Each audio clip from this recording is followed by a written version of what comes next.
তারা এই যে সুপারভাইজার আছে স্যার উনি যে বিল্ডিংটা করছেন প্ল্যানটা নিয়ে আসেন ওনাকে সাথে নিয়ে আসেন তারা এই যে সুপারভাইজার কি হিসেবে আছেন এখানে ইঞ্জিনিয়ার এবং মালিক পক্ষে কে আছে ম্যানেজার যারা আছে ওনাদেরকে বলবেন এখানে আসতে বলেন আমাদের রাজুকের টিম এখানে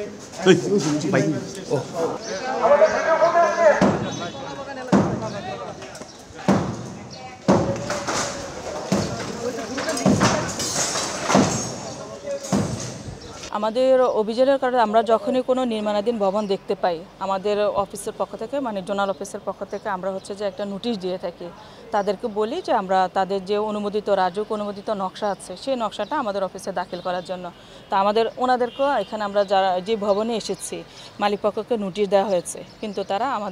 আমাদের অফিসেও যোগাযোগ করে নেই কোনো নোটিশও দেখাতে পারে না এই জন্য আজকে আমরা আমাদের নিয়মিত অভিযানের অংশ হিসেবে আমরা মোবাইল কোর্টে এসেছি আমাদের কাছে অঙ্গীকারনামা দিয়েছেন আমরা যতটুকু পেরেছি ভেঙেছি আর উনি আমাদের কাছে অঙ্গীকারনামা দিয়েছেন বাকি যেটুকু আছে উনি নিজ দায়িত্ব অপসারণ করবেন।